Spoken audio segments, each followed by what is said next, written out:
Wes, I have tried nearly every bottle of American whiskey, but there's one that eludes me. And it recently set a record for the most expensive American whiskey sold at auction in February 2025.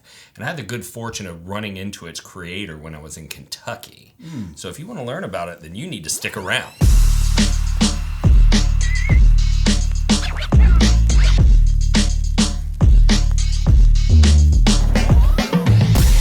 You know we can't start an episode without a great big thank you. Yeah. Randy. These episodes, everything that you see on this channel is strictly because of the faithful patrons who help support the mission of this channel. Literally financially impossible without you. Yeah. We would not be here recording today if it weren't for you folks. The names you see on the screen right now are all those top tier donors who are Patreons of ours, and they're faithful and they love what we're doing over here. And so they believe in it. And so they partner with us to make it happen. And so if you want to learn more about the Patreon options, stick around to the end of the video. We'll talk a little bit more about other ways you can support the channel as well as the mission of this channel. So if you want to know all about those good things, hang out till the end of the video. Yeah, now let's talk a little bit about the inspiration for this video. Right? Okay.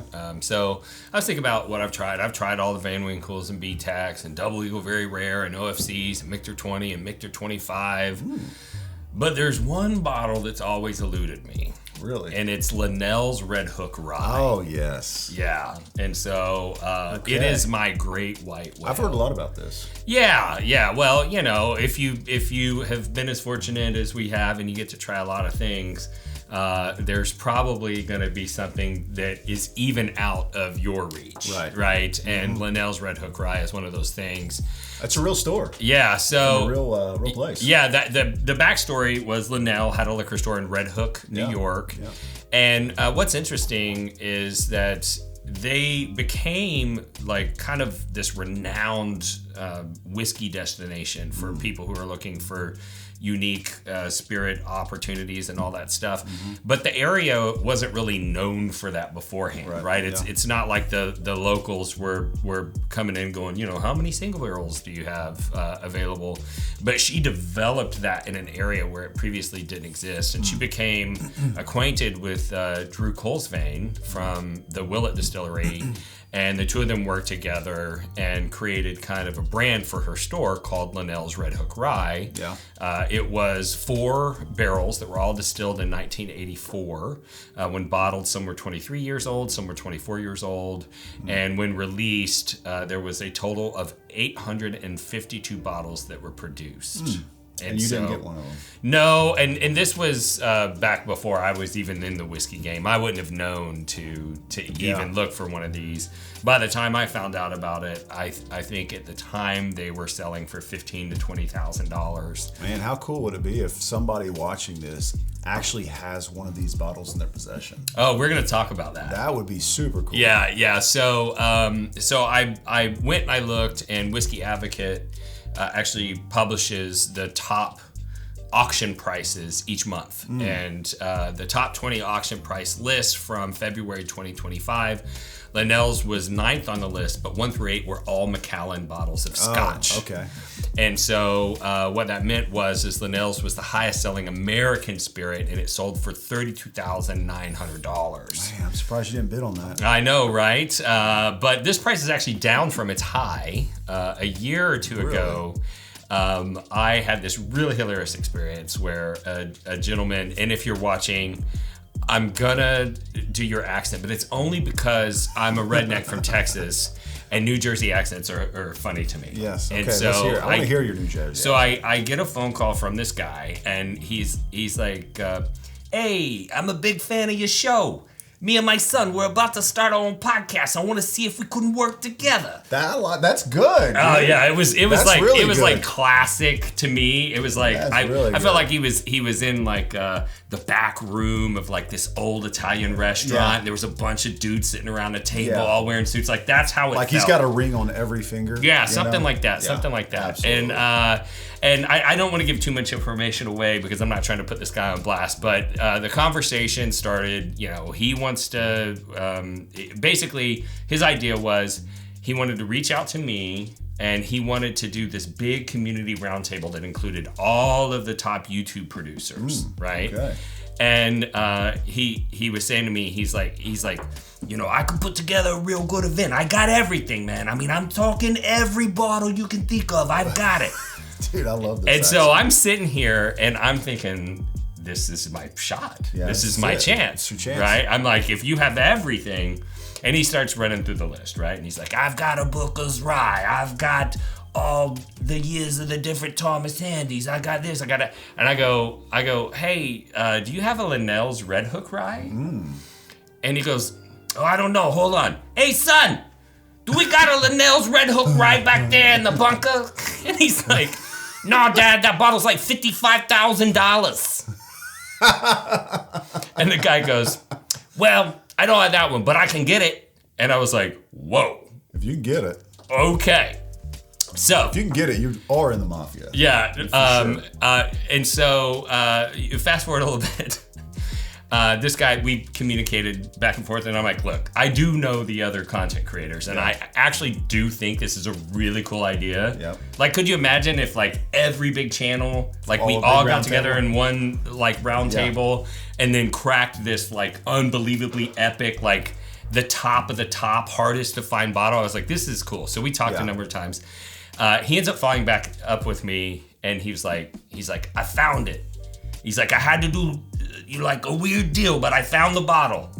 And I'm kind of thinking at this point, like, is this guy serious? And then a couple days later, he FaceTimes me, and I hop on FaceTime, and he literally unboxes a Linnell's Red Hook Rye. Oh my gosh. And I believe he paid $55,000 for it. And so the price, that $32,000 price, that's down from its highs. Yeah, okay, that's crazy. And so Another story about this bottle. So Owen, who created the bourbon secondary market, and when the government came in and kind of shut that down, Owen ended up opening the Neat Bar that's in Louisville, Kentucky. I got the chance to tour their new location that's in Bardstown. Super freaking dope. But he pays attention to what's going on in the vintage spirits world because that's kind of his business. Yeah. And remember last year, Justin's House of Bourbon and Bourbon Outfitters, they kind of got in trouble with the Kentucky ABC. Well, one of the times I was talking to Owen, he said like, hey, they actually just had a big win in court against the ABC. Like the court seemed to be siding with Justin's House of Bourbon. Really? And I was able to confirm that part of the ruling was because the ABC had confiscated a number of really valuable vintage bottles from Justin's House of Bourbon, but they didn't store them properly. And they put them in like some cheap storage facility and it leaked.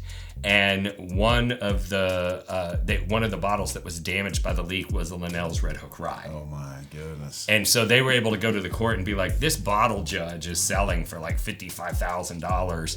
And these guys over at the ABC didn't store it properly. And at the end of the day, we believe we're going to get these assets back. But if they're destroyed because of their improper storage, like what good is that going to do us? Right. And the judge was like, all right, just don't touch the bottles. We'll let you store them so that they're secure. Just don't do anything to them until all of this is adjudicated.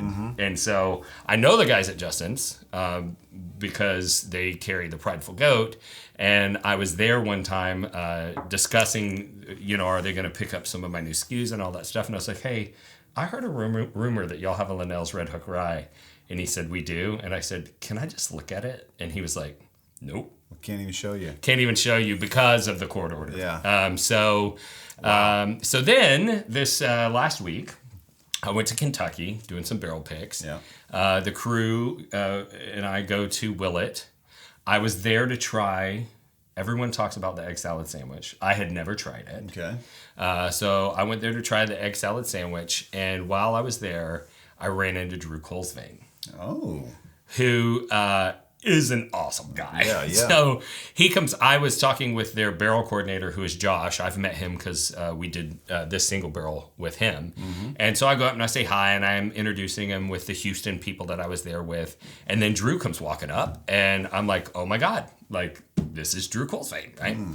And so I was able to ask him, like, what was it like creating Linnell's Red Hook Rye and all that stuff. He turned out to be like super awesome. He probably spent 30 minutes with us. He took us upstairs. He bought us all a pour of 13-year Purple Top from the bar and actually had a drink with us. Wow. But when I was talking with him about creating Linnell's, he's like, it's kind of funny to me because now those bottles are selling for tens of thousands of dollars. He said, but when we release those, he's like, I made about $20 per bottle on those, and now people are selling. Well, hopefully he hung on to it too. I saw one for sale for $100,000 online. Oh my gosh! Right? I mean, think about that. You made the whiskey; it belonged to you, and now you're watching somebody sell it for $100 grand, and you made $20. Oh man! And I was like, so do you still have any? And he's like, absolutely not. He's like, whiskey's made to be drank. I drank that stuff years ago. Oh my gosh.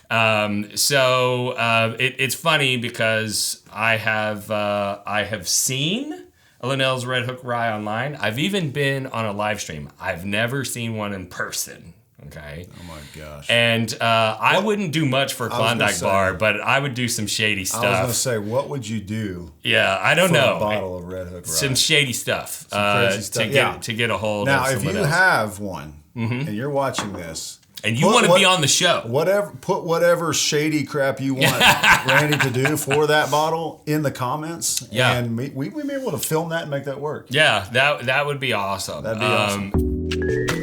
Welcome back to Pretentious Whiskey Reviews. Today, we're evaluating the 1982 Pappy Van Winkle. Ooh. I'm detecting a hint of Bolivian virgin tears and West Indian grasses. Y'all, you don't need all that crap. All you need is an American whiskey aroma kit from bourbonrolltalk.com. Developing your palate is a learned skill. Over time, you can train your taste buds without being a douchebag. Get yours today at bourbonrolltalk.com. I'm also getting Indian nutmeg.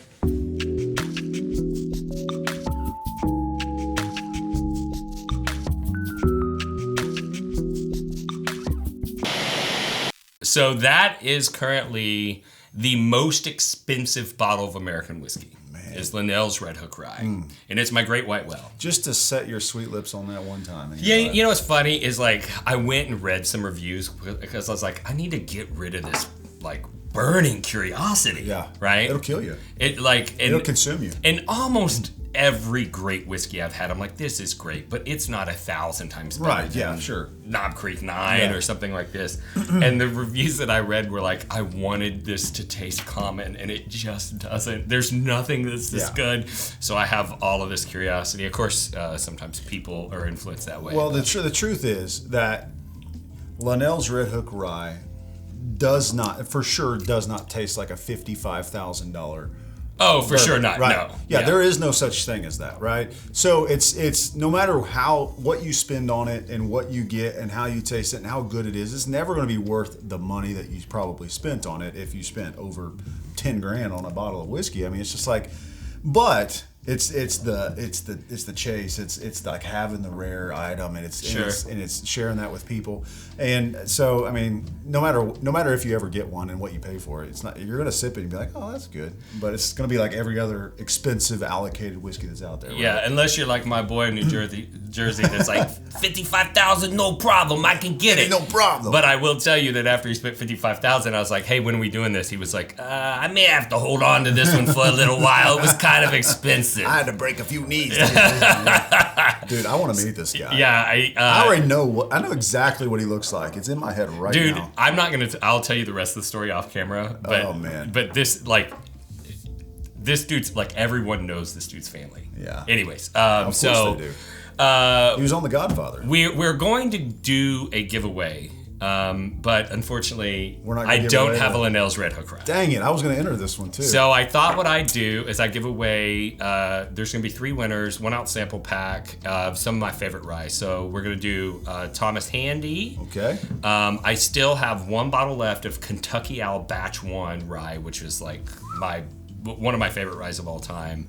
And then, due to the affiliation with Drew Colesvane and the Willett Distillery, we got some good Willets. We're gonna give out a 4-year rye from Willett and an 8-year bourbon Purple Top from Willett. Wow! So there's gonna be 3 winners. It's pretty easy to enter too. I mean, if you're thinking about how do I get in on this, well, there's just a few things you need to do, and they're really easy. You can do them right there from your seat. First thing is you're going to like this video. Super easy. Subscribe to the channel and ring the bell. Ringing the bell is important because that's going to notify you of future episodes, and we give away insanely cool whiskey every single time we have an episode. So you want to know when we come out with an episode, if nothing else, to come on over here, pop in, and try to win some whiskey for free. Last thing you need to do is fill out the web form in the comment or in the description section below. There's a link to it. Fill it out. Basic contact information. We throw that in our randomizer and we post the results publicly for accountability. And you may be our free winner. So do those few easy things, and you could get your hands on some free whiskey today. Yeah. Tell them how they can support the channel. Well, there's a few ways. The Patreon, which we mentioned at the beginning of the episode, that's the best way to support the channel, because we do have a mission that we're trying to carry out here. And it's not just about bourbon. It's about connection and helping people to feel like they are not alone in this world. And so our Patreons understand that, and that's why they give. They don't give because they like to learn about whiskey. They give because of what we're doing through this channel. And so the Patreon options are in the description below. You can click the link, go over there, see what fits your budget best, and you can partner with us in making a difference in this world. We've got cool merch at bourbonrealtalk.com. Randy's a real estate agent in Dallas and Houston, gives away epic bottles every time he closes a deal. So if you're looking to invest in any of those areas, buying or selling real estate, hit my boy up on that. All those descriptions, all those links are in the description below, so check them out. Yeah. And if this is your first time tuning into the channel, we'd love to tell you why we do what we do. Yes, we love whiskey. We love education. We love whiskey history. But what we really care about is people. And we find that whiskey has this magical ability to bring people together. And that's important to me because I lost a loved one to suicide that was missing some of those social connections in his life. And when I saw the connective power of whiskey, I thought maybe if I could get you connected to whiskey would do the rest of the job and get you connected to others. And so we started this channel, but if you want connection, you do have to have forums for people to interact with one another. And some of the forums are filled with negativity and hate from people we generally refer to as whiskey trolls, and they're just spreading negativity online. And so they taught us a couple things. One, we needed to have our own forum that didn't have that negativity and hate. It's been so successful. It's grown to be one of the world's largest American whiskey forums with over 32,000 members, and there's not a lot of negativity in there. But there is so much community and connection, we were able to start a suicide prevention and intervention nonprofit called livestayproject.org that's all administered inside the whiskey enthusiast world. The second thing that those trolls taught us was that if they can hate a stranger online, we can love a stranger online, and that's why we end every episode the same way, and that's this. If you woke up this morning and you're unsure whether or not anyone loved you, just know that we love you. And we'll see you next time on Bourbon Real Talk. Cheers. Cheers.